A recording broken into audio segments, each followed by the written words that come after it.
everybody, welcome back to another episode of Glorious Nightmares. We've been away for a little bit. It's been a minute.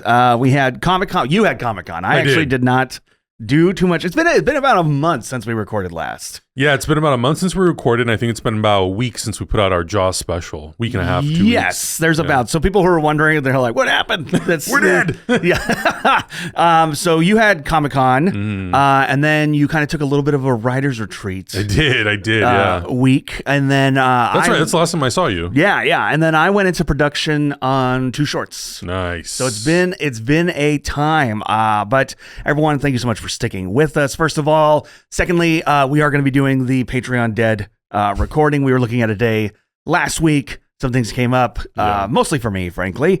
But we are still going to be doing that. And today's episode, we are going to be finally assigning some patron deaths. So looking forward to that one. So if you enjoy the stuff we do, if you enjoy the world of horror, please jump in, join the Patreon.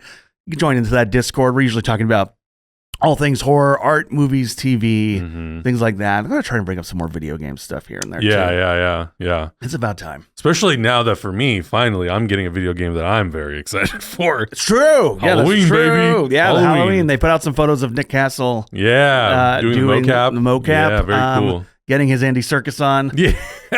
Just walking. Just doing his thing. All right, walk again. Yeah. Slash. All right, walk. Not too bad. Yeah. It's been less of a week in horror and more of a month of horror. True. Anything happening with you in the last month of horror? Oh my God. That's a great question. Well, I know we're going to be talking about some of the movies that we have been watching. Yes. Let me pull up my letterbox really quick, because that's literally the only way that I am keeping track of what I've been watching. I otherwise completely forget, which is a blessing and a curse, I guess. As we get older, Letterboxd is a nice little oh yeah, I watched that. Yeah, no, it really is. Like, without having the diary feature on there and keeping track of it, I would literally not be able to keep track of what I've been watching. Oh, sure. I saw it Together.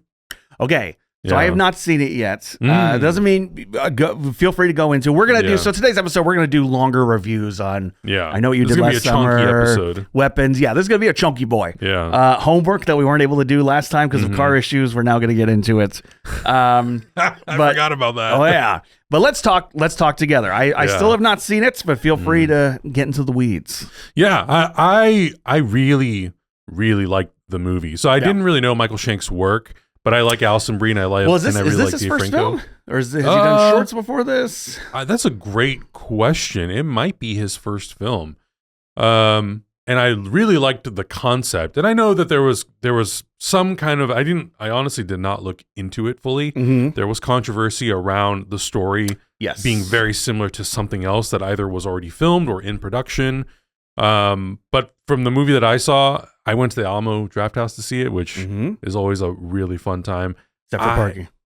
Really? Parking that structure? It's finding the entrance to that damn structure. Okay. That's why I didn't make the Batman Returns screening with you and Matt back in the day. That's right. Oh my God. Circling the damn. I'm from LA. I live here. Circling the damn block, trying to find the entrance. I'm like, what the hell? I finally park. Alamo would not let me in. Yeah, it is one of those parking garages that when you're going, I think it's on 7th, when you're going down, I purposely get in the very far left lane, and then I slow down once I start getting onto the block where the theater is, because I'm like, I know this entrance is just going to pop up, and sure enough, you have to like quickly make a left. Oh, you got to make it quick. And by the way, if y'all are not from LA, there's a lot of one-way streets in downtown too. God. It's not even as simple as like, I missed it. Let me go around the block. No, you have to go. Okay, I got to go down 3 blocks and then over 4 and then back again. And that block may be one lane. Yeah, the lights might turn red every 15 seconds. It's a whole fucking thing. And that's if people are not jaywalking too, ignoring the lights. You're just like, get out of my way. Truly. So yeah, it's parking. I do love the Alamo, but yeah, it's great. But the parking, that's a little bit of a pain in the ass sometimes. But really great movie. I think the one thing that, and I was talking with my girlfriend about this after we watched it, we are the types of people who consume quite a bit of horror. Yeah. And we love every aspect and element of the genre and all types of subgenres of horror. I do feel like, though, I am at a point in my life where I'm desensitized to a lot of stuff. Okay. So I think that elements and moments that a lot of people who maybe don't watch as much horror will find terrifying. Right. That I'm like, I was expecting that. Yeah. Oh, that makes sense. Oh, okay. That's cool. I know how they did that trick. And I wouldn't say that it took away from the experience of the movie for me at all, but I think I went into it with sort of a built-up idea of what the movie was. Yeah. Because people had been talking about it. And it's kind of a similar thing I'm sure we'll get into with weapons as well. There was a lot of stuff that I thought was really, really cool. I would say ultimately, so body horror stuff was great. There are moments where the two characters are in the house when they start to actually fuse together that I thought were really well done on like a filmmaking practical level. Right. Like literally Dave Franco's hand goes into Alison Brie's arm and they connect and merge. And I'm like, this is a really great use of a special effect, probably mixed with visual effects too, that I thought was like, I understand if the audience, if people that are talking about the movie are talking about those elements of the film being uncomfortable and unsettling, but not scary, that I thought was really, really cool. The thing for me, and I think this is something that I noticed with Late Night with the Devil, the David Desmalchin film, when the movie takes a turn and they decide that they're going to incorporate some sort of a cult element into the movie, I kind of get turned off by it. Because I feel like it's not, I feel like the movie is trying to be really, really creative and do something very different. And I almost like the mystery of the why. I hear you. I think for me, I having not seen Together, but a movie I feel like gets that a lot is Hereditary. I feel like a lot of people, it does. Once the third act, although as crazy as the third act gets, once it's revealed, it's kind of like a cult thing. Right. I know a lot of people who even really like the movie sort of check out.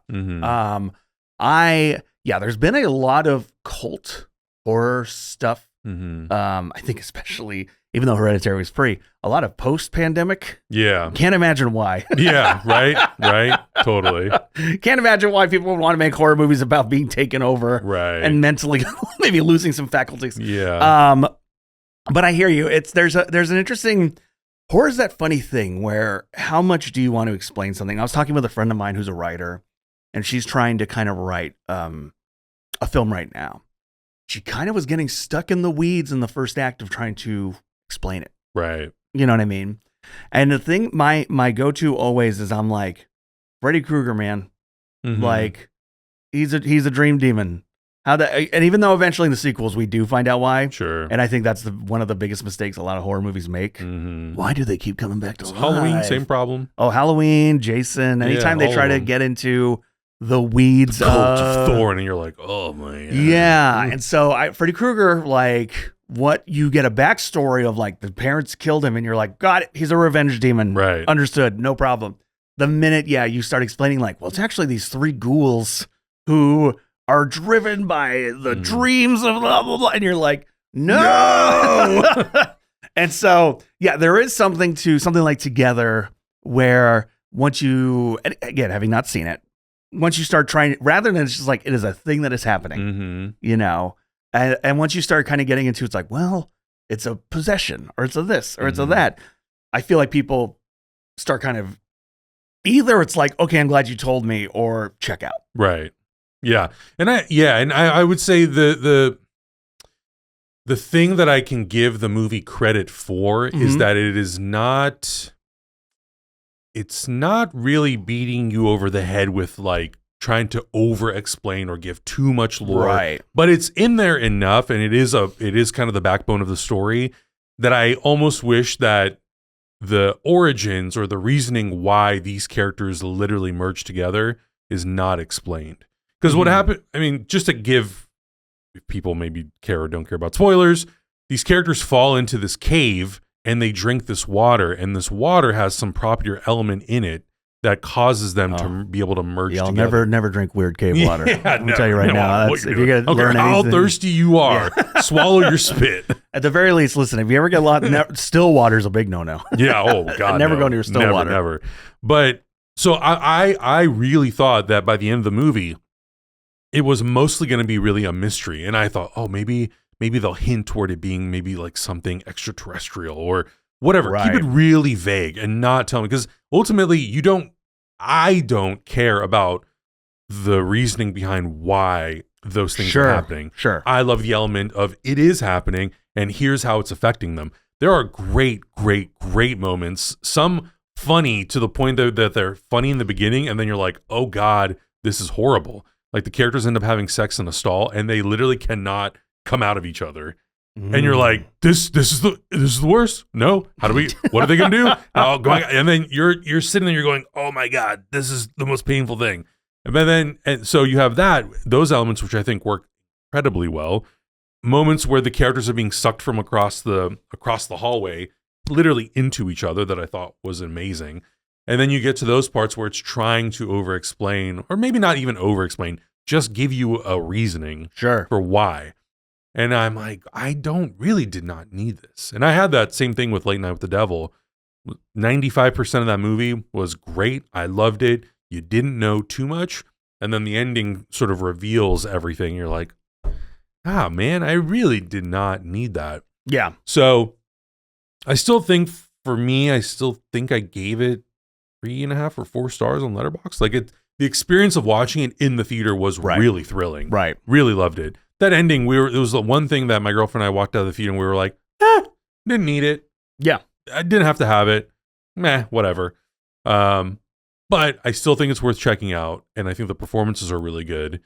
And I think the way that they do stuff, the practical elements and some of the ways they incorporate CG is really, really cool. And it is kind of off-putting. You're watching, you're going like, oh, damn, that's kind of intense. Nice. So... No, I gotta check it out still. I don't know if it's in theaters still at the moment. Who knows? With these with the 30-day windows. Yeah, who knows now? But that means maybe it'll be on streaming like in a week or so. Yeah. I'll watch it alone. My girlfriend probably will not have any interests, which is fine.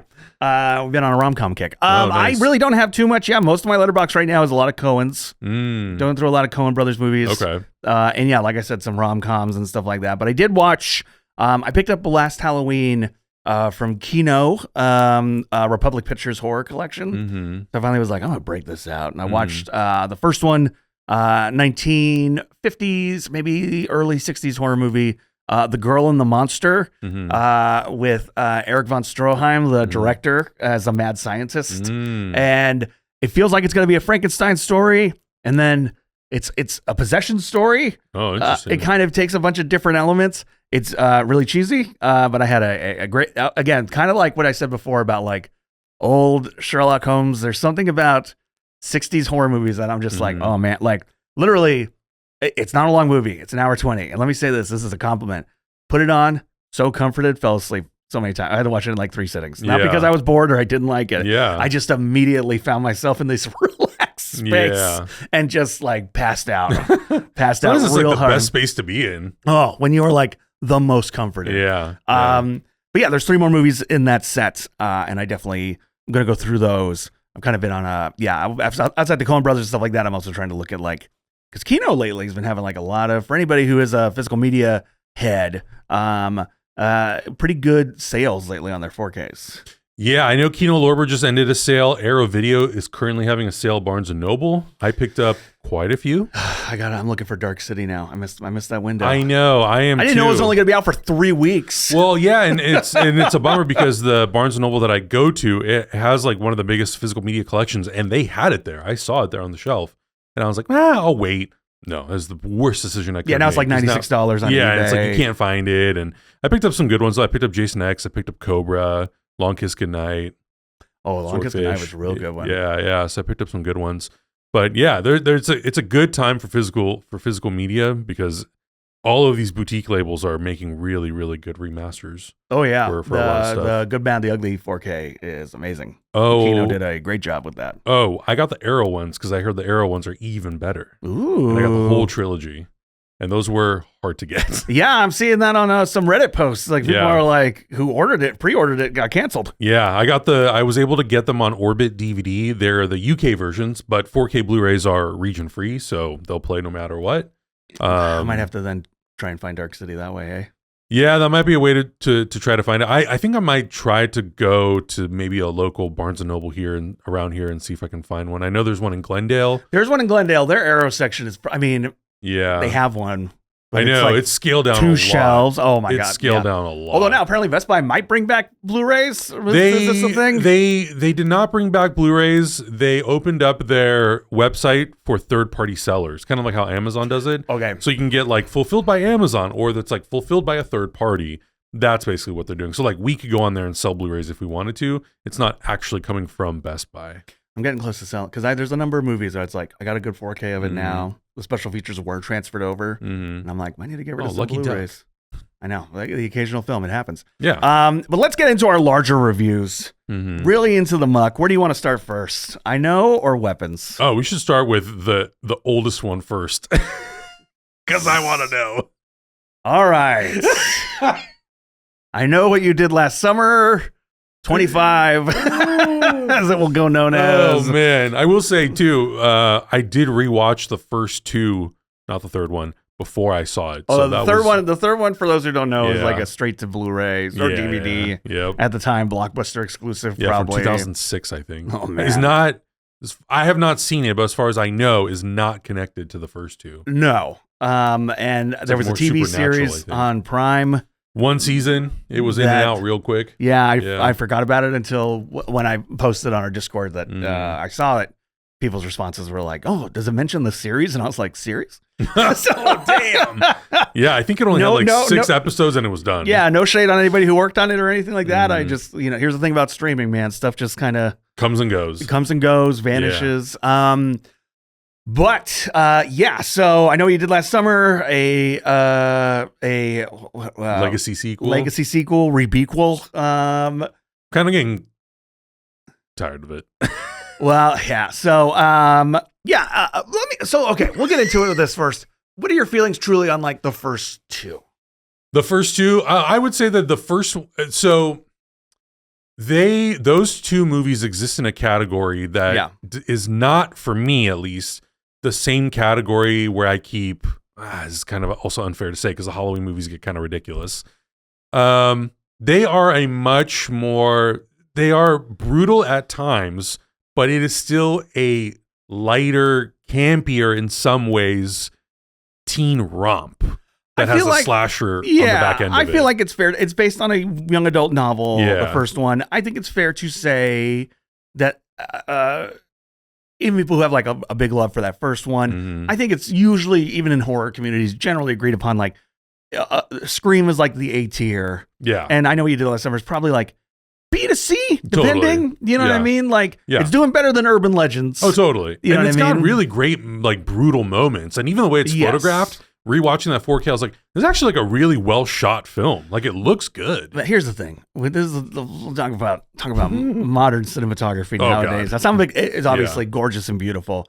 And then some of it like... Yeah, some of it is Greg Fraser and Hoyt van Hoytema, and a lot of it is not. Well, and sometimes you'll just like watch even like a movie that might be like a piece of crap from the 90s, but they still had to like light it correctly. Yeah, dude. Oh my God. They still had to like light it correctly. Yeah. And there's like contrast. Yep. Shadows are shadowy and black. Dude. But I just, total tangent. I just went and I saw Batman at the Dolby Cinema. Oh, yeah. God damn. What has happened to superhero photography? Oh, Jesus. That's its own category. You talk about that in your other show.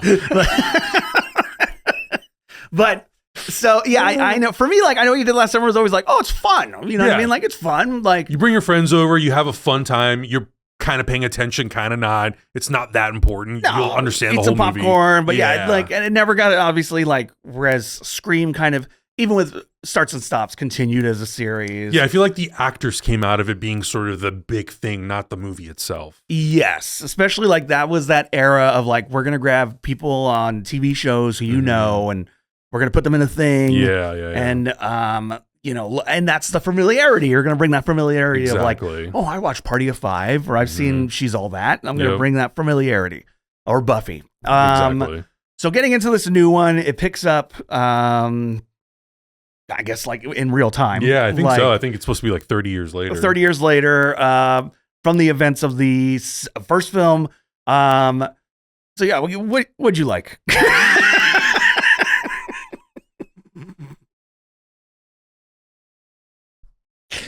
Oh, dang, you really did not like this movie, did you? There's elements that have nothing to do with the movie and have to do with Hollywood as a whole. I will talk about in general. Sure. Like kind of talking about cinematography and stuff. Yeah. There are things I did like, but we will.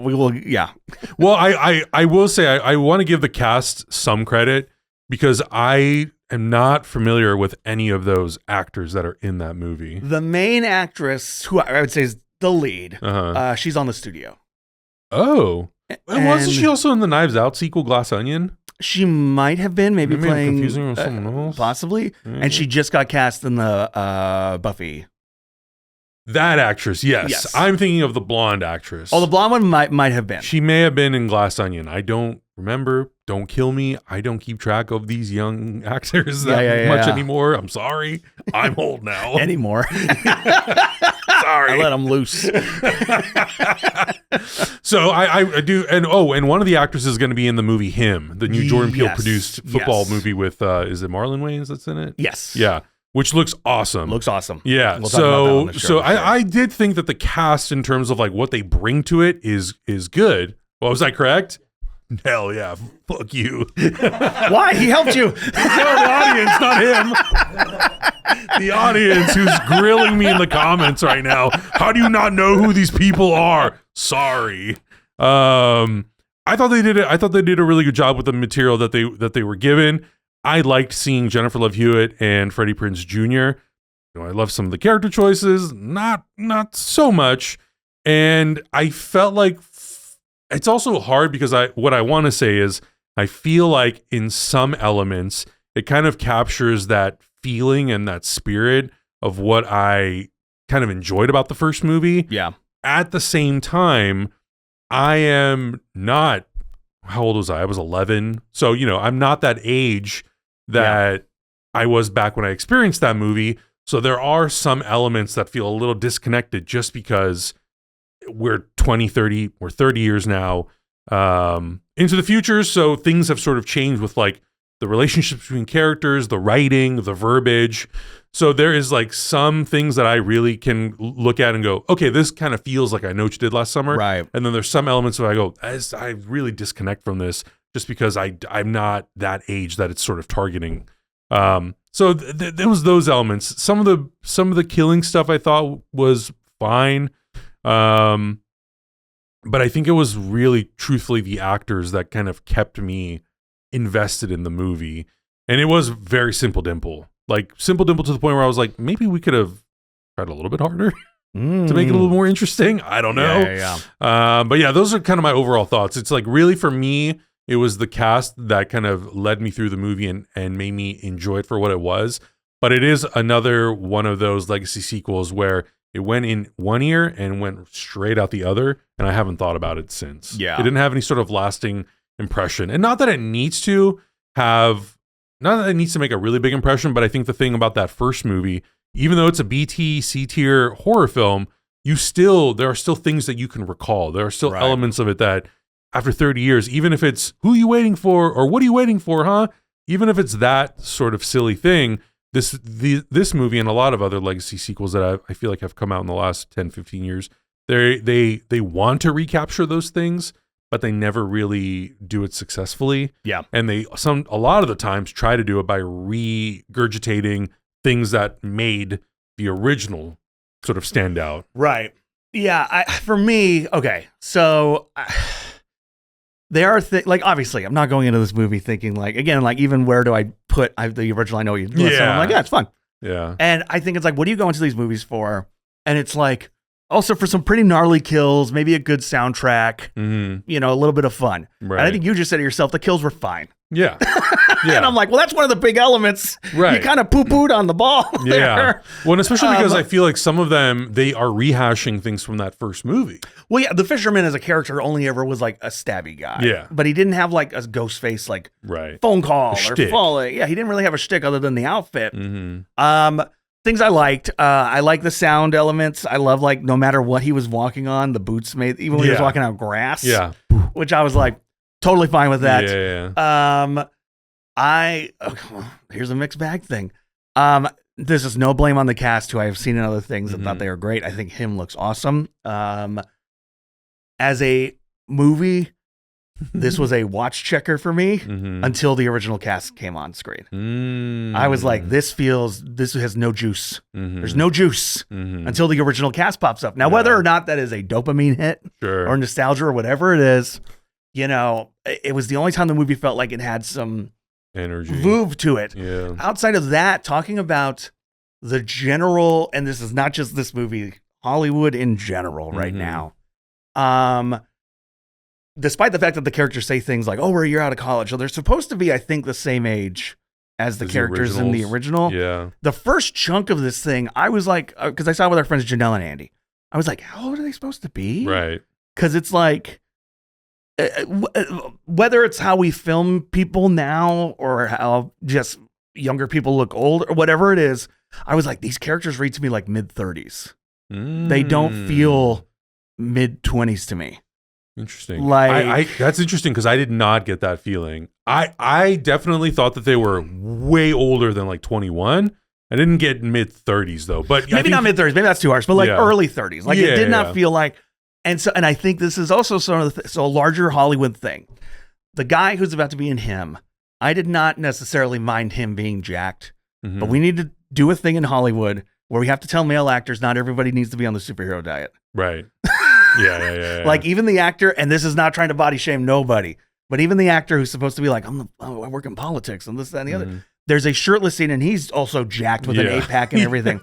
And like Ryan Felipe was in shape. Yeah. You know, Freddie Prinze Jr. was in shape, but 90s in shape is different than today. 90s in so shape different. It's like, oh, you have like a swimmer's body. Yeah. You know, maybe you run track. Like Ryan Felipe was like cut, but he didn't look like all these guys. He looked like he was lifting weights every day. And all these guys, like, and that's the other thing too with like the actor from Him when it's like, he's been on a bender ever since. And I'm like, really? Really? That's what he looks like? Like, good for you, yeah, dude. You've been on a bender ever since.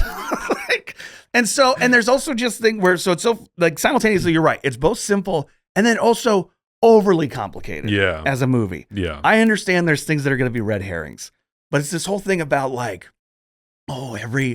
there's this real estate guy and he actually owns the police and the police work for the real estate. And then there's this church, but it's the town's church, but maybe it's also a cult. And it's trying so hard to force you to go to think in every direction. You're like, well, and I'm just like, this is not the first episode of a season of television where we're going to follow everybody. Like, this is going to be wrapped up in the next 15 minutes.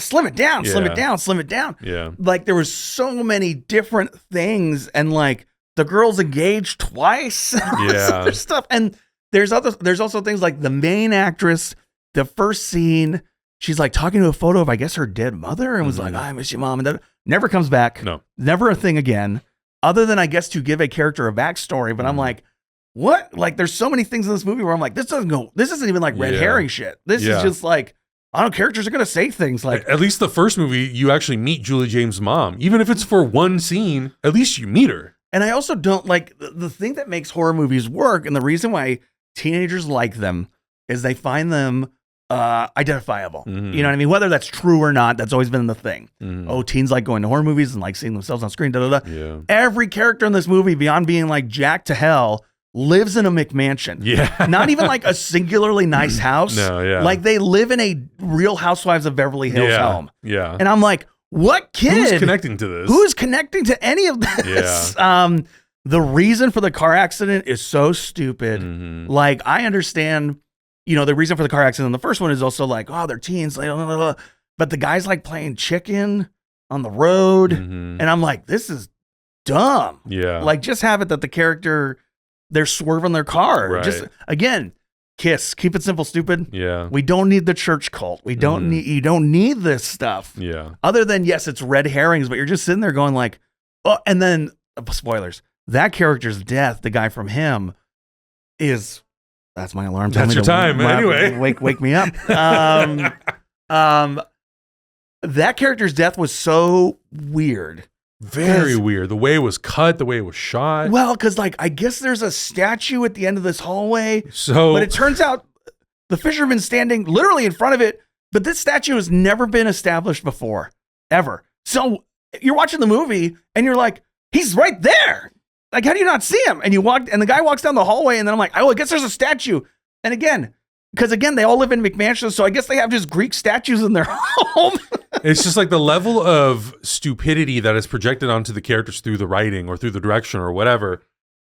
I'm sitting there watching that moment. I'm going, how do you not notice that? If your back is to it, that's one thing.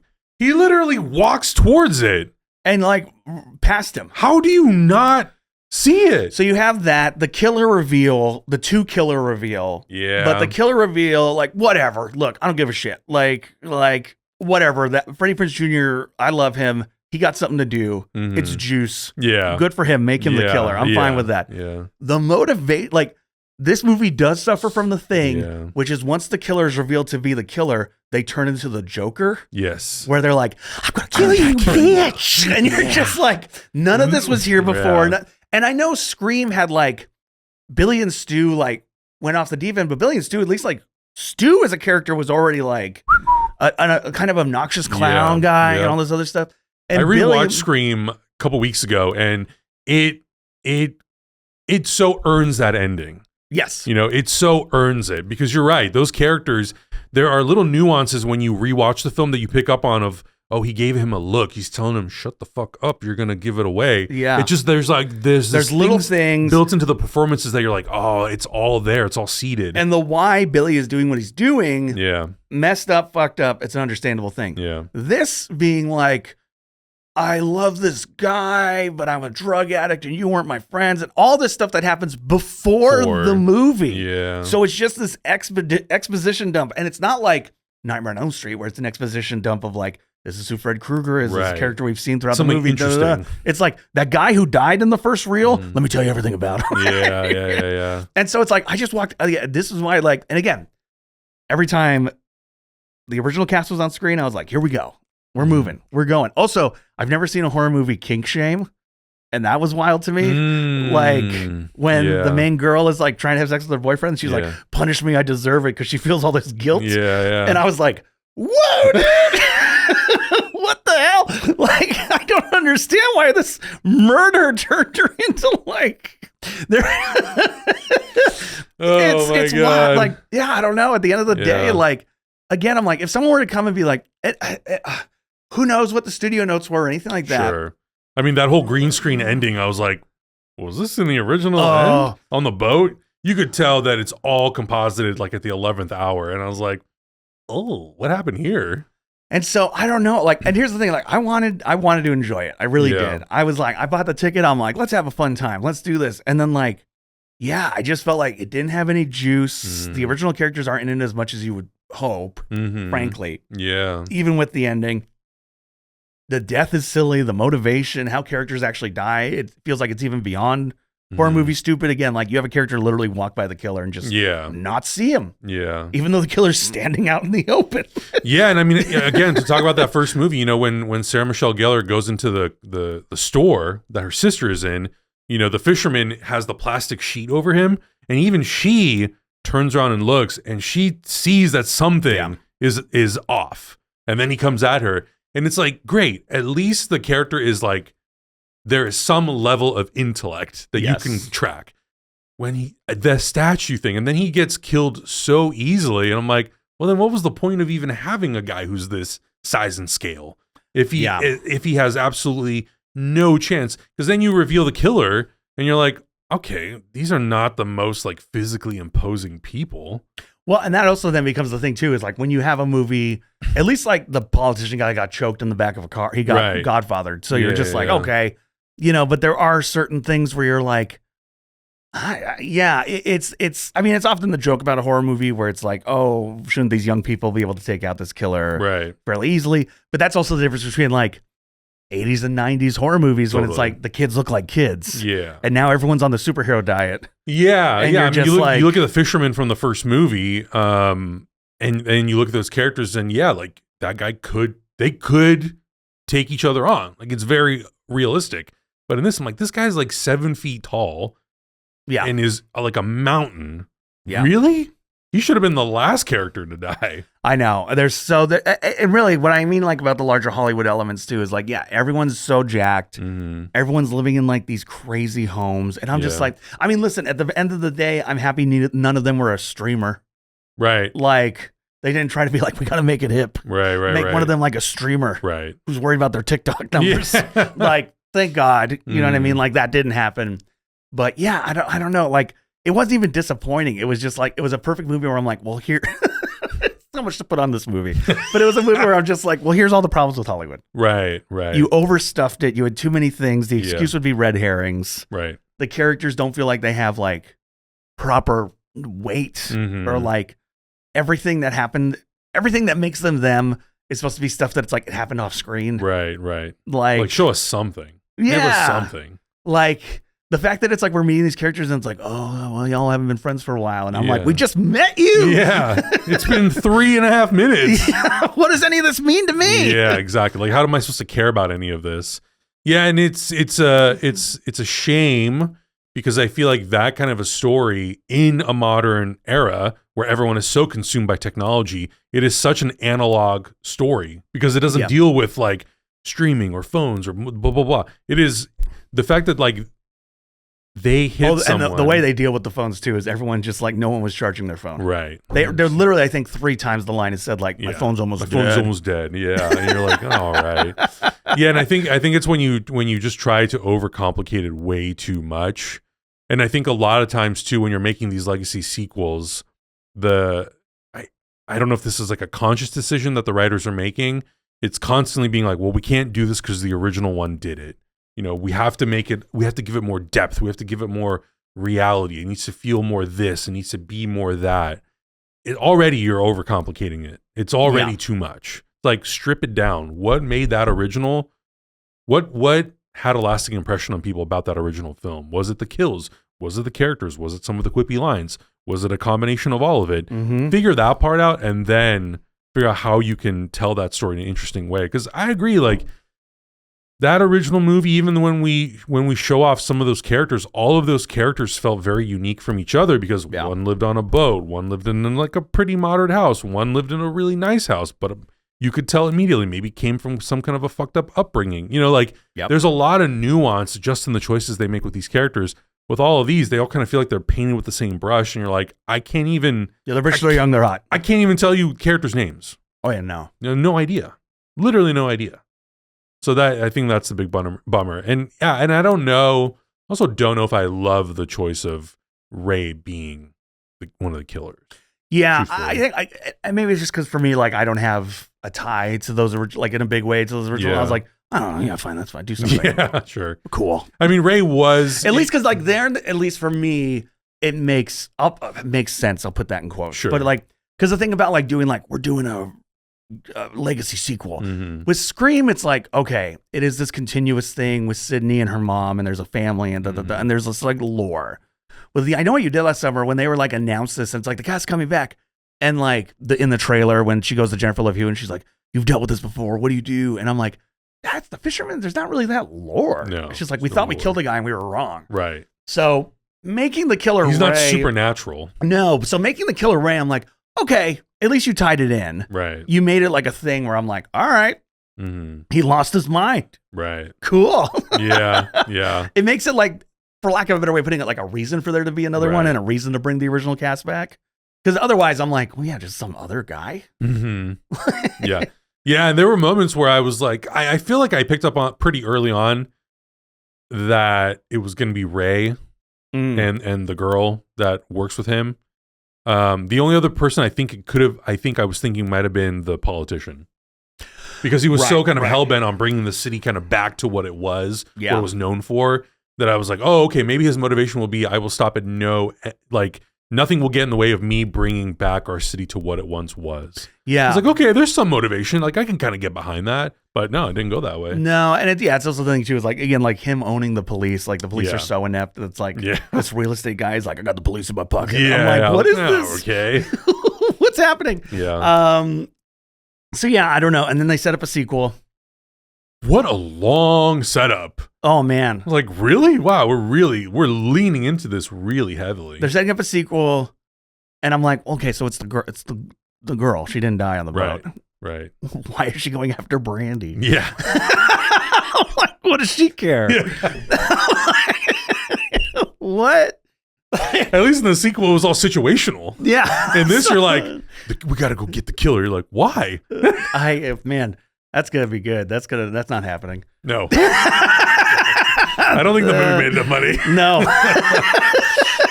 Or if they do it, it's going to be complete creative overhaul with a much, much smaller budget. I don't know. Oh, yeah.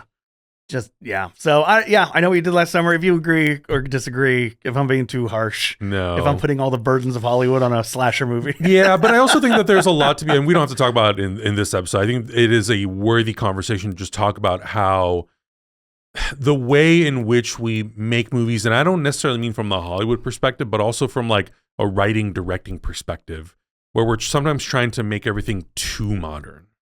Oh, you yeah. know, and I feel like a lot of filmmakers, maybe not a lot, but there are filmmakers who are like, yeah, but the old shit is like very dated. I don't want to do that. And it's like, yeah, but that shit works for a reason. Well, that's when you kind of want to be like, well, what's the old shit? Character motivation? You're right. Yeah, right. Reason? Yeah, simplicity. You know, like I watched even something that was made 20 years ago. I watched The Strangers, and you know, like feel however you want to feel about the movie, but like I like the simplicity of it. I think people like the original Strangers. Okay, cool. I wasn't sure if like people were not. I know the new Strangers are a different bag, but yeah, I have not watched I have not seen the sequel, and I have not seen the new remakes that have been coming out in the last couple of years. Yeah, but that first one, I was like, damn, this is really impactful. Yeah. Very simple, kind of like Hush. You know, it's all within one location. Like, why can't we just make more things? Well, again, like why are you doing this? You're home. Yeah. Period. It's not like, why are you doing this? I gotta bring the city back to its normal level. Yeah. Like, oh, who cares? Yeah. That's the thing. At the end of the day, you just want to go like, who cares? Yeah. Make me care. Well, yeah. So I don't know. But I think to a more positive feeling, Zach Crager's Weapons. Mm-hmm. It's out. Yeah. It has done very well at the box office to Very the point well. where it's now same studio being tied together with Sinners Yeah. as like, original horror. Yeah. It's doing a lot of things. I will say, even with some misses, like I Know What You Did, it's been a really good year for horror. Yes. Really good. Yeah, year. there was actually a news report, I think, on NBC last week that was talking about like horror always usually does pretty well, but this year in particular, it's doing very well. Very well, yeah. And the question kind of became like, basically, it's like, is it because people are sad and Trump has made life terrible, so we're just like, let's just escape into the world of boogeymen. Give me my vampires, make me feel better. I know. So, That's too funny. but so I went opening day, Mm-hmm. Thursday afternoon to the AMC. It's Thursday afternoon. And even though it's opening day, I'm like, that'll probably be okay. It was packed. It was Yeah. the IMAX screening. Dude, so jam-packed. Yeah. Yeah. I love this fucking movie. Mm-hmm. I love how wild and crazy it got. I love Barbarian. That was a favorite. That was a great theater going experience. Weapons is now up there. The Mhm. audience was so into it, reacting at all the right moments. And man, if there was ever, I'm going to go slight spoilers because it's such a new movie. Yeah. Slight spoilers. Sure. But the scene when the main character falls asleep in her car and then the door opens My God. and then the mother character, My God. if anything were ever, and don't get me wrong, I like these movies. I literally got goosebumps as you're talking about it. I like It was these so movies a lot. uncomfortable. I like, I'm going to see the new one. Looks fun. The Conjuring. Yeah. But what I call, because it did it as well, the sort of James Wan thing of like, have the character sit in the corner and then and run forward really fast. Yeah. They go, ah! If anything were to ever show me slow is more Subtlety. effective. Yeah. Oh, the mom coming out slowly, the entire, and Hereditary did it too. Yeah. The slow The style of the walk. Oh, It's the all audience, in that performance. again, a packed IMAX house. Everyone went, and like the fact that she was doing this Mhm. like slow, she wasn't like fast And motion it's- running up to and the car. And it's like the camera's not doing anything crazy. It's just a there. single shot and then just a slow pullback.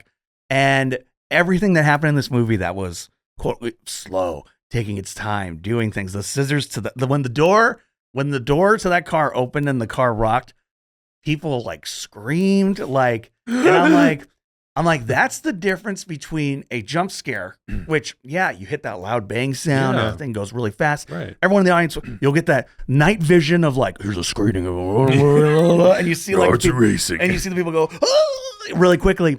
But that's a roller coaster, and that's Yeah. totally fine. There's nothing wrong with those movies, but that became such the norm. I think over the Yes. last 10 years. I think of that's where a lot of like- desensitized. yeah, feeling comes it's from. just like have a loud kind of a thing. The creature will run to the screen with its CGI eyes and all this other stuff. And so watching a movie where a character just slowly does this walk and you can just feel tension, build, tension. Yep. Yeah. And the fact that a lot of the tension was either released in something scary or sometimes something very funny. Yeah, absolutely. Josh Brolin throwing that guy 6 or 7 times was so incredible. It never was not funny. It worked every time. It was so good. And just to see, and it's very interesting because I've seen a couple of people talk about this movie was mismarketed. It's a comedy. And we talked about this on other episodes. I think people have been too trained. They do not now know how to understand when a tone changes. Yeah. Or is different. Right. And because Zach's background is Whitest Kids You Know, right. I think a lot of people are like, oh, this was a comedy. This was, and which is so funny because I don't know if maybe because Barbarian was like right after the pandemic and a lot of people watched it on streaming at home and all this other stuff. That was me. Yeah. Whereas like Weapons, I think people, and the trailers were so great and so effective that I think people now thought this was going to be, and this is not a besmirchment, but like an A24 style thing. Mm-hmm. Where it was going to be it's all about this. And the fact that it does have these huge swings and these comedic moments and stuff like that and levity. And I don't think people are hating on it, but I think, because mostly this movie's done very well. Mm-hmm. People seem to really like it. I've seen people going like 3 or 4 times. Yeah, critically it's done great. Yeah, everything. And so like it's all gangbusters all around. But I do see the occasional horror person, I will say, influencer that's like, this felt more like a comedy. I think this was mismarketed. This isn't a horror movie. That's crazy. And I'm just like, that's fascinating. Yeah. But again, I think they are, I would say, a decade and a half younger than us. So I think they grew up with they're a 2000. I think they grew up with the, and I'm not trying to throw this, but the James Wan horror. Yeah. Where it's like, oh, it's really fast. It's very clear. It's horror. It comes at you, da-da-da. And so something like this, which has such different tones that for me worked overall. Totally. I think there's like what is this? This is weird. Yeah, I mean, I found those elements to be sometimes my favorite moments. Oh yeah, because I don't know. I feel like a well-rounded movie, whether it's a drama, a horror, a sci-fi, a whatever, they usually will have some element of humor to kind of give the audience an opportunity to breathe. Well, this is the difference between logic brain and feeling brain. For me, movies, I want to feel. Yeah. I don't like logic machining or puzzling out movies. Even Zach Krager talked about that. Yes. And so that for me is a very big thing, is like, what do you feel throughout? And that's, when I try to approach a project, I try to be like, here's what I want the audience to feel, throughout the thing, as opposed to like, let me logic puzzle this. Yeah.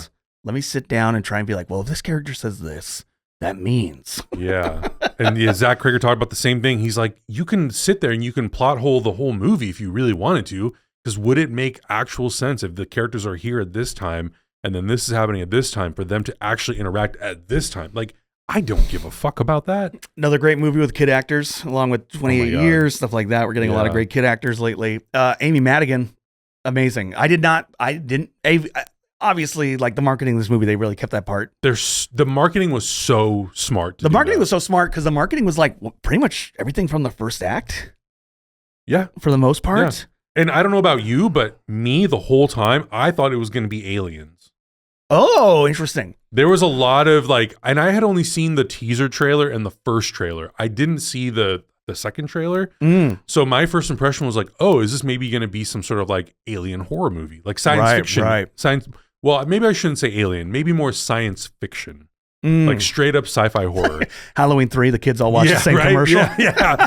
I was like, maybe that's what it's going to be. And then with the second or the first official like full trailer, I was like, oh, maybe it seems like it could be leaning somewhere else.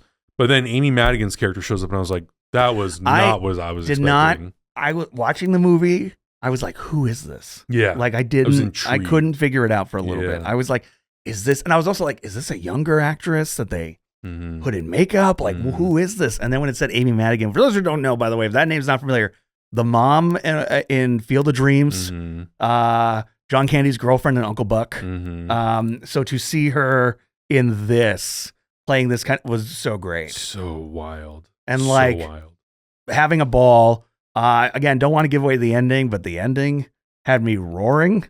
Oh my God. In like a good way. Totally. Where I'm like, this is great. This Yeah. is some wild like grindhouse stuff. Yeah. That's happening right now. Yeah.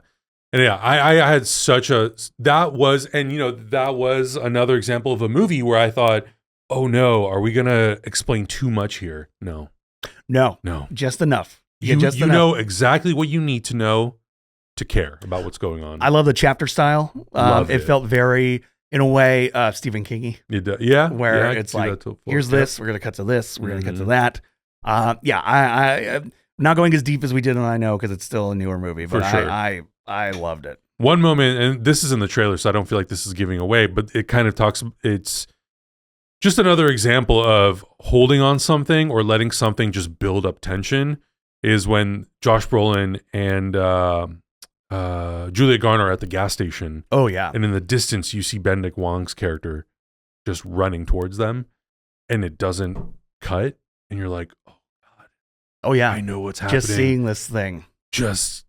This is going to be terrible. And so I think that to me is like, that is another example of just really understanding, someone who just really understands how to make horror effective without just relying on, let's hit the bass. Yeah. Let's hit the cymbal. Let's do, really just holding on something, because there is a level of discomfort. I mean, everyday people, when we're walking around the world, just amongst, each other, if someone is just coming at you like that, it is the most uncomfortable, scariest feeling. Wide-eyed running. Like I've had that happen maybe once or twice in my life, where someone is like intoxicated or on drugs or something, and I'm like walking through like, just anywhere, if there's like a bar setting or whatever. And like I've had a couple of moments like that happen with friends, and it is so uncomfortable. And that feeling is exactly how I felt in those moments. Yeah. And why it's so effective, I think. It's the downside of kind of being big boys. Is like we stand out in a crowd. Yeah. If we were a couple skinny minis, we might be able to like evade. Yeah. But like if someone's fucked up and they look, they're like, look at the big boy. Or like drunk people trying to pick a fight with you at a bar, they get in your face and you're whoa, okay, this is a little uncomfortable. Oh yeah. That's that feeling that I got from that movie, and I loved it for that. I love that it was mostly a tension builder. Yeah, and like I said, great theater experience. Like the audience was in it. Yeah, I saw an Adobe theater, which was the sound and the picture quality is amazing. But I think because it has that 360 sound, people were really just like on edge the whole 2 hours. Oh. And again, that's the other thing too, is moving slowly, so you hear like. Again, seeing it the AMC laser, so but they have great the Dolby there, and so having that like the car door open, and like the back left and stuff like that. So good, great stuff. Really, really, really loved it. Yeah. If you saw Weapons, let us know. Again, it's doing very well, so you probably did. If you're watching this show, I'd be shocked if you're watching a horror show and you didn't get the Weapons. Yeah. But continuing on the train, we have homework to get to, homework to do. I had to watch the Zack Snyder Dawn of the Dead. I threw Starry Eyes your way. So let us get into it before we assign the new homework. What do you think of Starry Eyes? I thought it was very interesting. Yeah. I didn't know. Speaking of cult things, by the way. Yeah. I didn't really know what to expect from the movie. Well, first of all, I was excited because the lead actress, Alex Esso, was in Dr. Sleep. Yes. Plays Wendy Torrance. So it was nice to like have that piece of familiarity going into that movie. So those who don't know, Starry Eyes is the story, indie film. It's actually the same directors who then went on to make the Pet Sematary. That's remake. What it was, Pet Sematary. Yeah. I don't know if this was I can't recall. I'm trying to remember if this was a Kickstarted kind of thing. Or it might have just been straight indie. Interesting. Because that was that era. But it's about an actress trying to make it in Hollywood, going to auditions and all this other stuff. She also seems to have some maybe some mental issues or at least self-harm kind of things. She lives with a couple, she has a roommate and then her friends, and they're just very much like, look, man, let's just make our own thing. You don't need to kowtow to the Hollywood thing and this, that, and the other, and blah, blah, blah. And she works at a chicken, like basically not a KFC kind of a place. But it might just be like, but it might not even be a franchise. It might just be like something one guy made. And you kind of just, she meets this producer and what are you willing to do to become a big star? And it kind of just dovetails from there.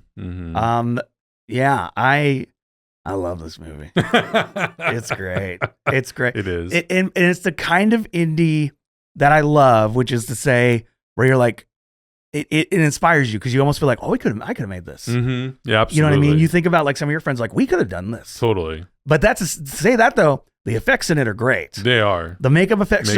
Yeah. As she starts to, so I gave it away a little bit mentioning a cult thing. So it turns out the producers and all these people are kind of part of a cult. Yeah. And they want to bring this girl in to sacrifice her, but also become the embodiment of this. So she kind of starts to essentially melt. Yeah.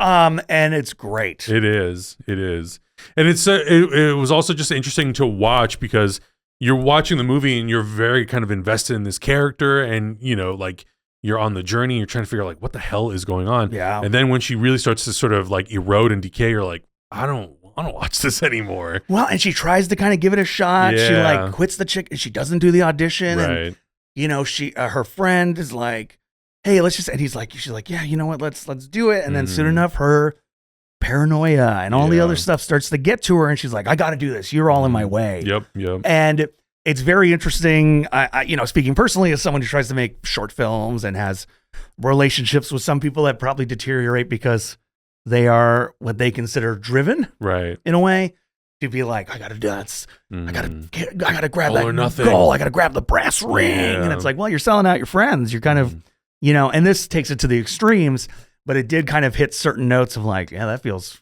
right. Yeah, I mean, there was even in the opening few moments, like the audition process, you know, like the way that she basically beats herself up.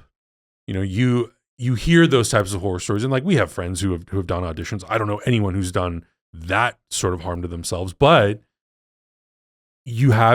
there was definitely a part of me that was thinking like, yeah, of course this is a highly exaggerated version, and where it goes is very much exaggerated. Yes, but you know, I'm sure there are horror stories of people who mistreat themselves because they are trying to fulfill something in themselves. Oh, a goal that they cannot achieve. I've known friends who think they have like a big audition coming, so they won't eat for 2 days. Yeah. So they look thinner. Right. And all this other, you know, all that kind of stuff that people will put themselves through because it's this Hollywood standard or what you think you're supposed to do.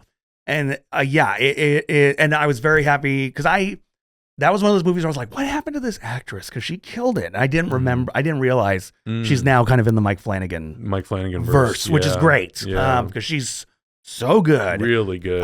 In this movie and really like goes for it. Goes for it and sells it. Oh yeah. Really, really sells it. And also again, like another, like, what is it, hour 45? Maybe a little over 90. Yeah, it's like, I think it's hour 30, 35. Yeah, something like that. But like, and so it gets to boom, gets to it. Yeah. And it hits everything it needs to hit. This was it was fun to rewatch because it's been a minute since I've seen it too. Yeah. Yeah. And I honestly, when I was like trying to look up and find it, I don't know why I thought this. I thought it was something older. I thought it was like 90s, 80s, 90s. So I was like, what is this 2014 movie? Get this out of here. I don't think this is what I'm looking for. And then I had to like double check and look, and I was like, oh, this must be it. This is the only thing I'm finding. Yeah, it was kind of that era of horror that was like a little bit earlier, but like I saw the devil, like I saw the House of the Devil and stuff like that, where there was kind of more of these like lower budget but creepy horror movies that were coming out in that time. Yeah, and it has like a lower fi feel to it, but I love it for that. I like that it feels very homemade. Oh yeah, and there is like very effective. The deaths in this movie, oh my god, are gruesome, dude. And the fact that it's like none of them are quick. No. That poor guy who gets stabbed on the floor in the back. Oh yeah, just one after the other. I'm like, oh my god. There's the girl who gets like I guess like for her main antagonist, she stabs her in the face. But she doesn't die right, and so it's like she's just slowly bleeding out in the kitchen. Yeah. No, it's brutal. It's a gruesome. It's not a fun film. Yeah. But I think if you are somebody who, especially if you like are interested in making movies or anything like that, like both again like inspiring as a film to be like, oh, like in that kind of Clerks way where you're like, I think I could do something like this. Yeah. But also in that sort of story about Hollywood. Totally. But yeah, it's a great time. It was good. And then I watched Zack Snyder's Dawn of the Dead. Yeah. Written by James Gunn. Yeah. And so the two biggest enemies on the internet, apparently. Jesus. and I had a great time with it. Me too. Yeah. I had not watched the movie in a really, really, really long time. Same. It's been a minute. Yeah, I think honestly, maybe it was like I'd say maybe like 4 years after it came out. I think it came out in 2004, and I think maybe 2010 might have been the first time I had seen it. And then I saw it once recently because Shout did the HD remaster. Yes. And now I have the 4K one. So it was a really fun one to rewatch. And honestly, I saw Army of the Dead in the theater. Did we see that together? Army of the Dead? I still have not seen Army of the Dead. I really miss this era of Zack Snyder, like his filmmaking. Yeah, I'll do the controversial thing. Yeah. I think this might be my favorite Zack Snyder movie. Oh, probably. Yeah. I have a soft spot for 300. I think people have softened on 300 Me too. over time. Understandably, politically, it's maybe not the most forward-thinking film. Sure. But it's also 2003 or whatever. I know. Or 6. But I think this is my favorite one. I think it's the one that has the best character motivation, character arcs, things of that nature. It's heartbreaking. Like there's moments where you're like, oh yeah, fuck, I cannot believe that some of these characters are not going to make it. Yeah. And I think the thing that I also really liked about it is that, well, it's simplicity is one big thing. Mm-hmm. It's very effective. And I think also he didn't have a lot of the signature stuff that he's known for now because it is such a low budget movie, but it looks and sounds really good. Well, the budget goes where it needs to go. Yeah. So mainly that opening. The opening. So the good. car chase opening. Oh my God. I remember, the two things I really remember is like, this was the first rated R movie I saw after I turned 17. Oh, okay. So I was able to just go and get a ticket. It opened in March because I remember. Wait, how old are you? 1987. Oh, okay. So how old was I when I was only 11 when I saw Halloween H2O. My brain was just like, wait, you were how, what? I'm 45. No. Jesus Christ. 38. I was too young. But so I turned 17 March 17th, and I think this movie opened that Friday. Oh, okay. So I was like, cool. I don't have a parent. Yeah. Fuck it. And so me and two of my friends went. And the other thing I really remember that stuck with me was, do you remember the trailer? Not really. The ending of the trailer, which was really cool, is the screen goes as if like the film rips. Oh, okay. And then it's a screen, and then you start to hear sounds, and then you see these like shadows on the back of the trailer of the screen, and it's these zombie shadows. Zombie shadows, like they're trying to break through the screen. Kind of like how the poster was. Yes. Yeah. Exactly. And the big thing is obviously, this was one of the first. Texas Chainsaw came before, but one of the first like. Oh, you're remaking a Sacred Cow. Right. Like, how could someone do this? Yeah. Like, how are you? And I remember the big thing too was, because I just remember this, the end of the internet in the day, baby. They're letting the guy who wrote Scooby-Doo remake Dawn of the Dead. Right. Because ignoring his trauma background. Right, absolutely. Or anything like that. Which, let's be honest, how many people actually knew about that? Very true. Yeah. Well, on the internet, you would hopefully, if you're posting on movie message boards in the early 2000s. True, you would know. But I remember that was the thing. Mm-hmm. Was like, they're letting the guy who wrote Scooby-Doo write the Dawn of the Dead remake. Right. And maybe I'm wrong about this. Wasn't this Zack Snyder's first feature film? Yes. Right. Because he had come from the commercial world. Come from commercials. Yeah. Maybe some music videos, but I think predominantly commercials. Right. Yeah, and I mean, I would totally understand going into this movie and not knowing who Zack Snyder was, probably not knowing too much about James Gunn, very apprehensive.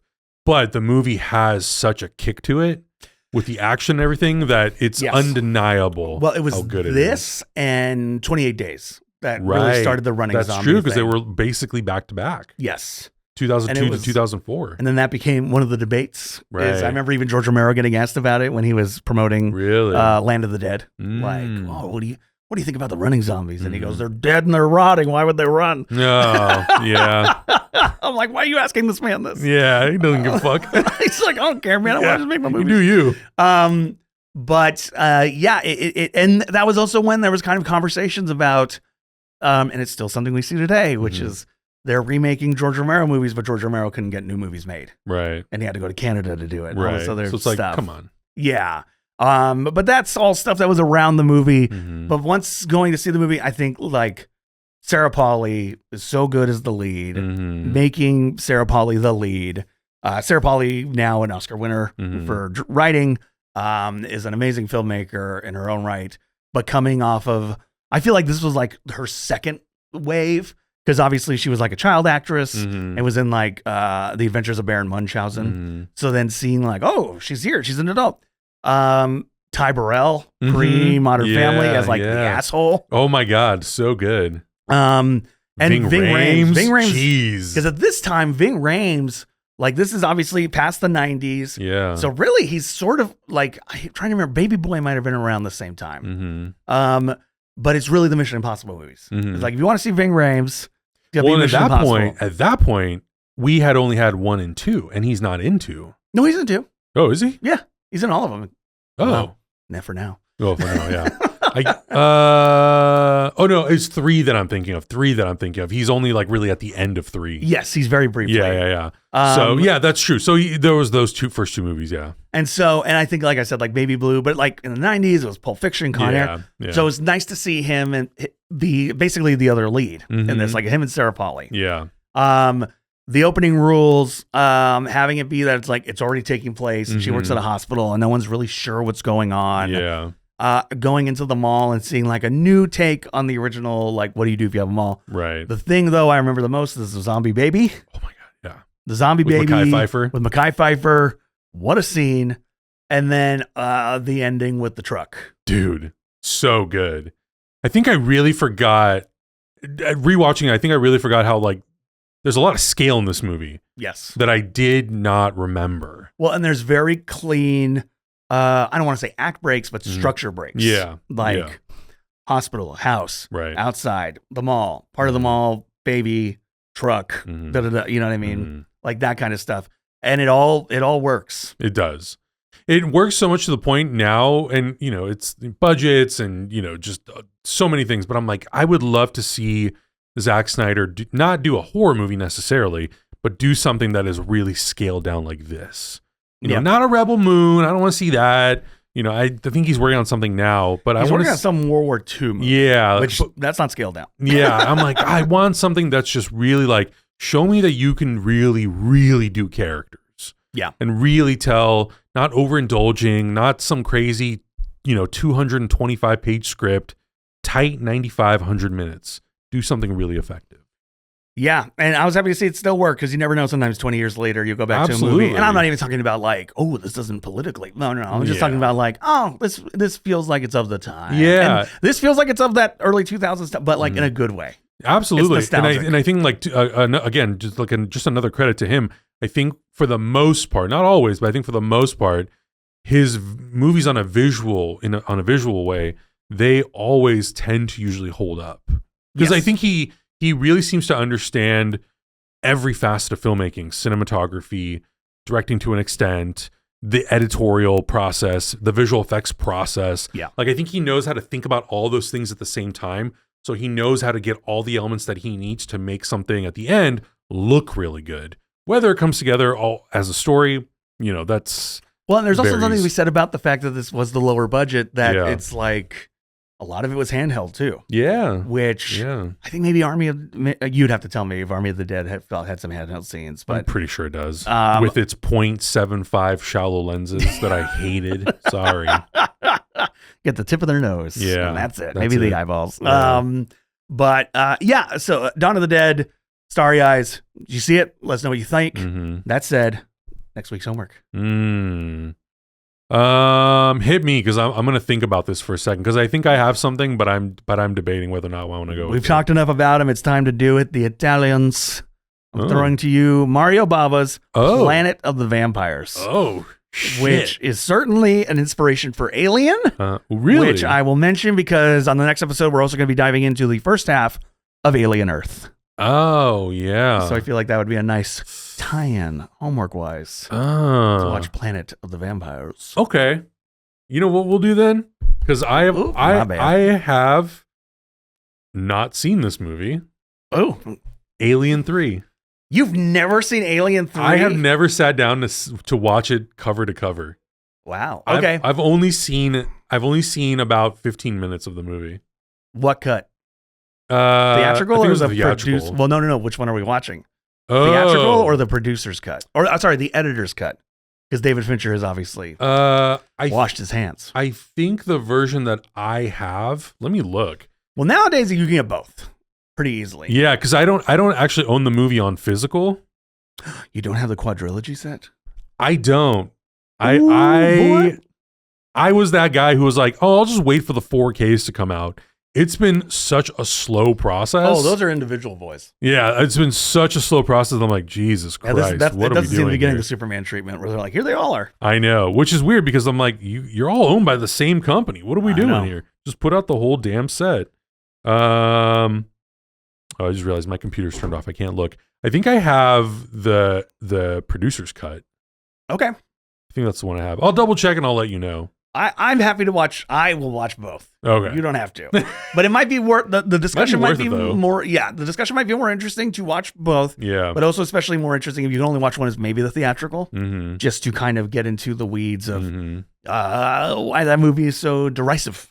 Yeah, because I've even watched some like behind the scenes stuff and I've heard them talk about. Let me tell you, everything. if you own the quadrilogy set out there, everybody, some of the best behind the scenes special features ever, especially about 3.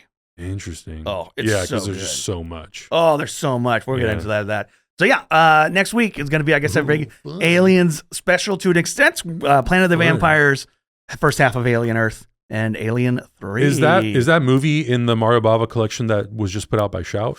I don't know. I have this from Kino.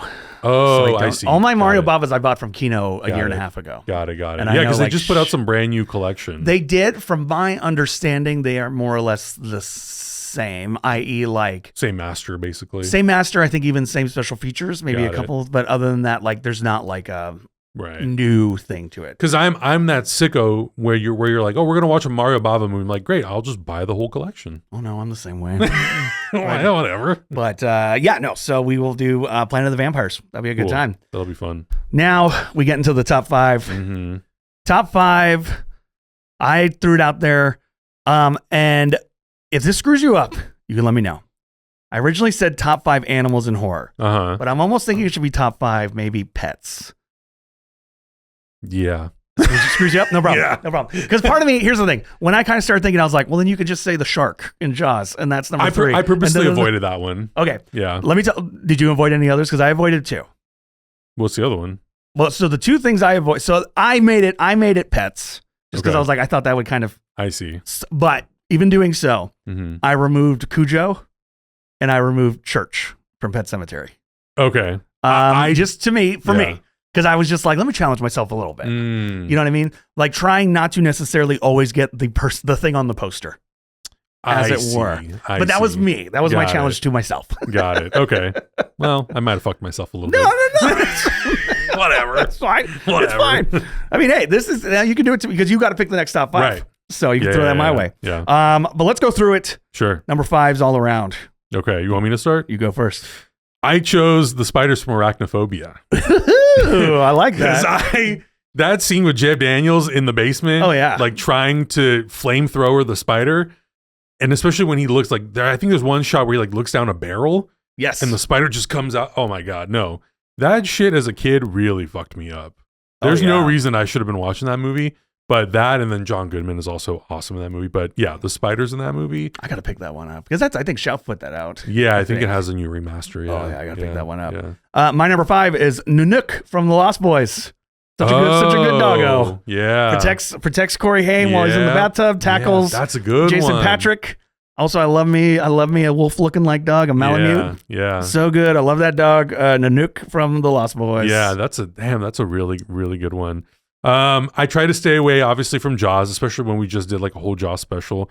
But I picked the sharks from Deep Blue Sea. Oh, they're smart. They're smarter. There's nothing better than what's They go his name? backwards. Bill Sars, or no, not Bill. What's his dad's name? Stellan Skarsgård. Yep. Getting his arm chewed off, just kind of poking the bear a little bit. I'm like, that's fucking gnarly. Speaking of Arrow, they just put out I got that one. Oh, I'm looking at Sam it. Jackson's I'm whole eyeballing it. speech and then getting by the sharks. Oh. I was like, this is awesome. It's so good. It's so good. No, I love Deep Blue Sea. That's a fun one. It's a fun one. I totally forgot about the whole thing of them swimming backwards. That was Swim like, backwards. what?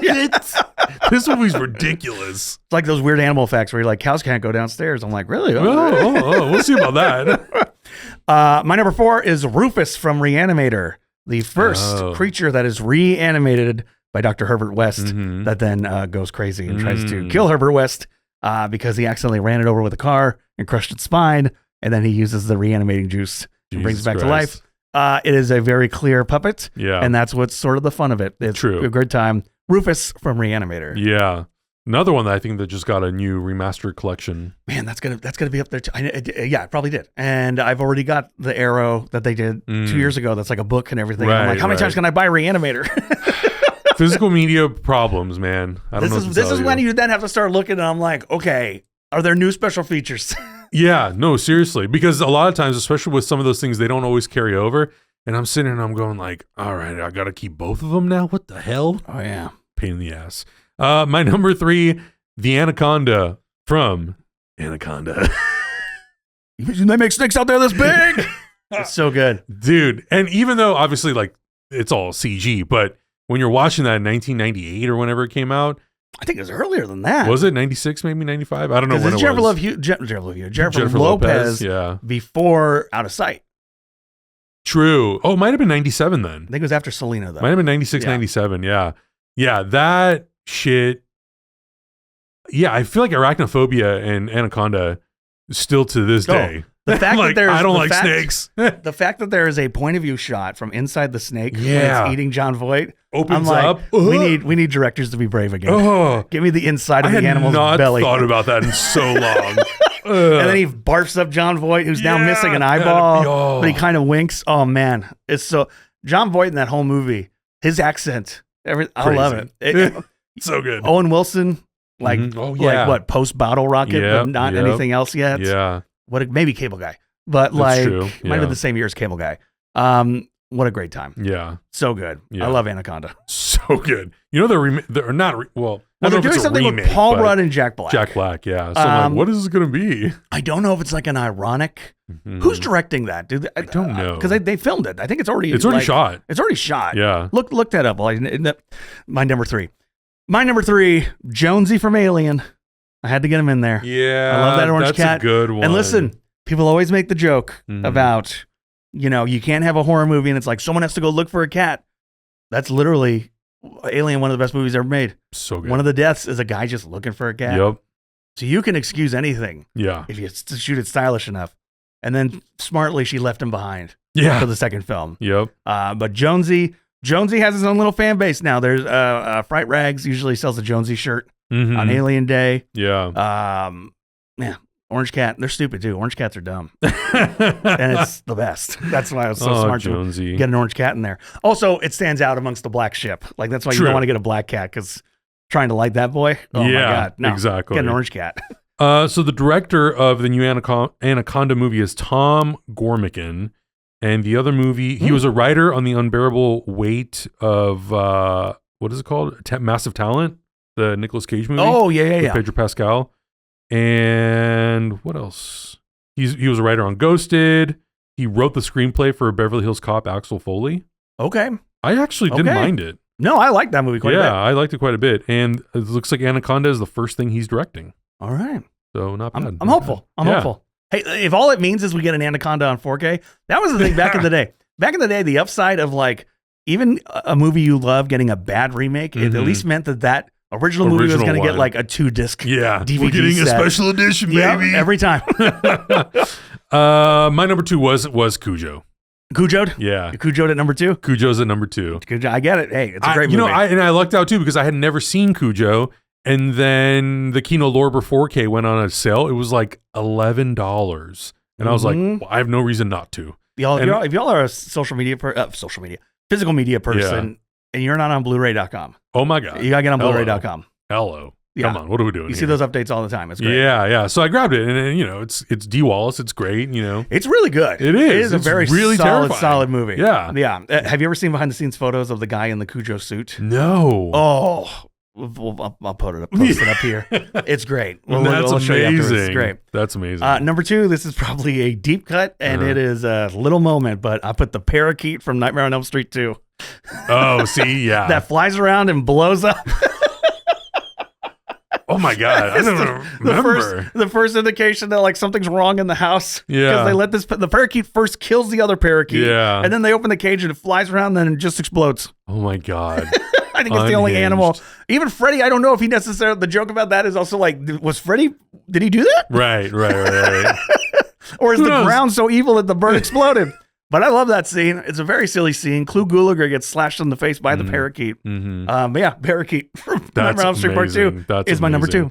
2. My number 1, which I hadn't thought about this movie in a minute. I've only seen it twice, but the mutant bear from Annihilation. Ooh, okay. I love that bear. I had to, like, I was thinking about that movie and I was like, oh there's got to be something in there, because I've been redoing my shelving and I picked it up and I was like, God, this movie, I really need to rewatch this. So I was like looking at clips and I was like, oh my God, of course, the bear. Just the way that thing just slowly creeps into the little like cabin or whatever the building that they're in, and you can just hear breathing and then screaming, and it sounds like someone's. Oh yeah! Oh my God, I love that scene. So good, It's so good, so good. Really yeah, loved it. that's a really good one. Yeah. My number 1, kind of another deep cutter, but this is actually pretty much a main character, unlike the parakeet, which is in 10 seconds of the movie. Thor from Bad Moon. Never seen that. Bad Moon, written and directed by Eric Red, who wrote The Hitcher. It is a werewolf movie from 1992 or 3. And a guy gets bitten by a werewolf in South America, and he goes to stay with his sister and nephew, and they have a German Shepherd named Thor, and Thor is the only one who suspects something is up. Oh. And there's obviously like no vocal anything, but truly, like anytime people see Bad Moon, they are like, this dog actor is incredible. And it's true. And it basically, the end of the movie is a showdown between the German Shepherd and a werewolf. No shit. It is so dope. Yeah, Thor as like, you're like, I want every dog to be like this. This dog is like watching out for everybody. That's cool. And he knows something is up with his brother. Yeah. And not just during the werewolf scenes, even during the daytime, the dog is like eyeballing this dude. It's great. If you've never seen Bad Moon, high recommend. Shout put it out like maybe like 10 years ago now. Oh wow. That's weird to think that like the Scream part of Shout Factory right is now like nearing its 2nd decade. Am I crazy about that? Jesus Christ. Maybe it's 15 years, but either way, Bad Moon was one of their earlier releases. I think they still have the rights.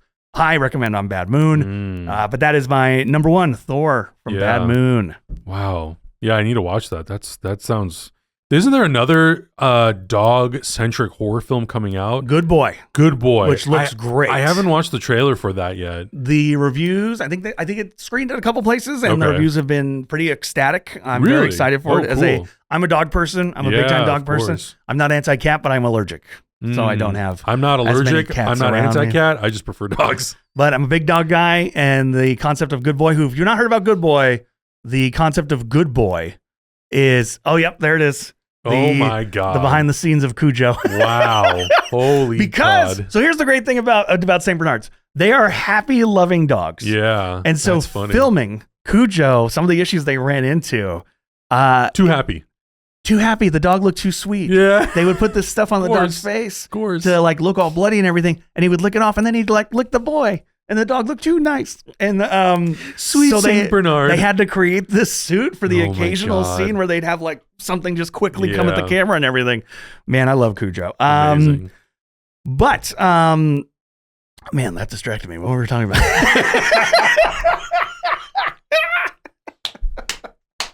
Oh, Good Boy. Yes. The concept of that, for those who don't know, is like it's a family that I think it lives in a haunted house, and only the dog can see it. Oh, hell yeah. So it's probably going to be all from the dog's perspective, maybe? I think it is. I'm in. And that sounds great. I'm really looking forward to that. Yeah. But what's our next top 5? Great question, Cameron. I thought this would be a fun one to do because I think there are a lot of choices for this. And I don't think it needs to be limited necessarily to just film. I think if you know of something that also spans into television, Or I'll even say video games, honestly. Sure. Or let's just say any medium, comic book, graphic novel, whatever. Yeah, this top 5, we kept it to the movies because if you start opening up to video game pets. Yeah, it's never ending. It'd be like Nintendogs. Yeah. I want to do best underrated sequels. Ooh. Okay. Yeah. Okay. And I already have my 5 picked. I don't yet, but I'll think about it. Yeah. But before we wrap it all up, we want to shout it out to our Patreons because thank you so much. You're the ones who help us keep this show going, joining into the Patreon, being a part of the Discord. And one of the things we do for our patrons is if you are a member, a paid member, should be said, in our top tier, we assign you a horror movie death. And so it's been a minute. So we're going to do 2 today. We're going to do the deaths of, let me see real quick as I pull it up. Arsenal Roy, and we are going to do the death. The death. The death. It made sense in the moment. We're going to do Arsenal Roy and Jabberwocky. Oh, okay. Our 2 members. All right. We're going to assign a death. I'm going to give you Jabberwocky. Okay. I will take Arsenal Roy. Okay. And I'll go first, so it gives you a moment to kind of think of a death. Arsenal Roy, you had to take a job working at a factory. Little did you know this factory was connected to a science lab. And one night, being the janitor, you have to work late sometimes. So being the janitor, you're doing your cleaning, you're doing your thing. But it turns out one of the lab rats escaped. This lab rat is no normal lab rat. It is a mutant lab rat. And as you're cleaning, you see this lab rat run across a shadow, streaks across the ground as even though you're there, there's not much lighting in here. It's almost like an emergency lighting. So it's creating these long casting shadows. You see this lab rat run across and you're like, God damn it. Because you know if you don't stop that rat, you're going to be cleaning it up after it over and over and over again. You could just go get some traps and but you're going to take care of it right now. So you follow where you think the shadow went as it goes through the hallways of this factory. You find yourself down in the basement. And the next thing you know, a giant shadow, 7 feet tall in nature, stands behind you as this rat has turned into a giant creature. It grabs you and with its 2 bucky rat teeth, bites your head clean off. Your body is not found for months. And that is the horror movie death. Holy shit. Of Arsenal Roy. God damn. That is definitely a death that was spoken into existence by someone who has DM'd a lot. Holy shit. I did not know you were going to be that thorough. Mine's going to be fucking horrible. They're keeping the show alive. I gotta give it to them. I gotta give them the screenwriting, baby. Oh my God. You'll be like, what, Jabberwocky? You'll be like, he slips down some stairs. Well, fuck. Okay. I definitely should have been DMing while I was at Hyper way more. Jesus Christ. I was going to stay on, well, I'm going to stay on the topic of animals anyways, because you know what? I can do whatever I want. Jabberwocky, one day you decided, you know what? I'm a dog person. I love dogs. I'm going to go down to the local mom and pop shop and just look around, have a glance and see what we got. His local pharmacy that has some dogs. Yeah. So you go down to the pet store and you're looking around and you know, you're looking around, you're seeing like, oh, that's cute. This is a little puppy of, let's say we'll have a little Shih Tzu. Oh, what is that? Is that that's an Aussie? They require a lot of work. You maybe don't want an Aussie. I have one. They're a lot of work. You got to take them out all the time. And then you see that there's this beautiful gold and white, nice looking Cavalier King Charles Spaniel. Very nice. We'll pull up a photo. Very cute looking dog. Very friendly looking dog. Sees you. It's got these beautiful little puppy eyes. And you go up to it. It's very not aggressive. They're some of the sweetest dogs in the world. You're looking at it, you're going, okay, maybe this is a good option. You pick it up, just curls right up into your arms, and it's just nice and loving. And it just you feel this connection. You feel this warmth in your gut. And you're going, you know what? Maybe this is the one that I'm going to take home. What's the fur cleanup on a dog like that? What's it doing to your house? What does it do in your house? Yeah, like how much fur It is it sheds a dropping? little bit, but bit of a shedder? it's a very light shed, very minimal cleanup. We're not talking like husky style here. Absolutely not. You know, you don't even need you can just leave the food bowl out. The dog will feed itself. Okay, good. He'll eat a little bit here and there, have a little piece of kibble there, a drink of water there. It'll ring its little bell at the door to let you know it's got to go pee. Oh, we got bell ringing happening. Yeah, bell ringing that's dog. great. You never had one of those? You never trained your dog to do that? Nope. Oh, it's great. I love it. It's the best. So you take the dog home, you do all the training, you let the dog out one day, and the dog doesn't come back. And you're wondering... Oh, you die of sadness. You get the... Wow. Emotional horror. You got the Homeward Bound and the shadow God. Didn't return. Oh my god. So you go out there, so the dog doesn't come back. You're wondering, that's weird. Why didn't the dog come back? You go out there, all of a sudden is the dog a little bit bigger? Grew in size a little bit? Mm-hmm. That's a little odd. So you call the vet, or you call the farm or the pet store owner, you go, so is there anything else you can tell me about this dog? Because I just went outside and this dog, for whatever reason, just looks a little bit bigger. In the last hour, seems like it grew a little bit. Well, we got the dog from this family, from this group of dogs, and they did say it was one of those dogs that it wasn't all there, And you're like, okay, what the hell does that mean? Well, the mother dog was dropped a few times, and so they were giving this dog this medication. And while this is happening in the background, you're realizing that something in the backyard is just not looking too good. This dog is getting bigger and bigger. Oh no, dude, you got the Eric Bana of Hulk dogs. You got a whole... There's a Nick Nolte in the house. And before you know it, the dog comes up right behind you, and before you can even turn around, bites you in the ass so hard, it comes clean off. Oh no, you died of an assless. You died an assless death, my friend. Jabberwocky, I'm so sorry. The problem is, because at least for Arsenal Roy, I took his head off. His brain doesn't work anymore. He doesn't really know. You running around crying. Yeah, Jabberwocky's fully aware of what just happened to him. My God. You bleed out to death. Man, that's the end of your life. After training that dog to ring a bell and everything. It rang you to your death. Yeah. It rang you to your death. I'm thankful. Oh, my God. Well, we got 2 more patrons to get to, and we will be doing that in our next episode. But if you would like your own horror movie death, please join our Patreon. And also, we will be recording our Dead trilogy, speaking of the original Dawn of the Dead, which also, speaking of physical media, thank God I have my Ultimate Edition, that 3-disc set, 4-disc set. Of what? From back in the day of Dawn of the Dead. Oh, Dawn of the Dead. Now it's hard as hell to find. Yeah. Like any edition of it. My God. I know. Yeah, and those are some of those movies that I think at the time I was like, I'll pick it up when I can pick it up. Yeah. No, stupid.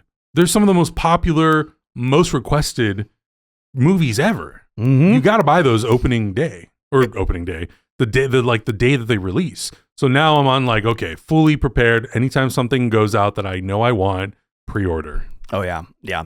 But we'll talk about all that, and plus the rights issues, which are some kind of weird thing. I don't know what that movie, especially. But y'all, thank you so much for watching.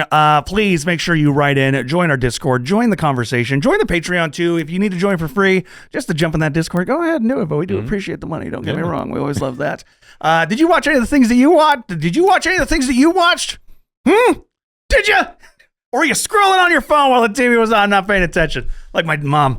Then being like most parents. Who's that guy? I'm like, they introduced him earlier. Oh my God. Watching Star Wars, do I need to read the crawl? Jesus Christ. No, really though. George Lucas didn't think so, but Brian De Palma did. Yeah. But y'all, we'll be back again, kind of like not so much an alien special, but an alien chunky. More centric. Alien centric. We'll do that. But y'all, thank you so much, and we will see you next time.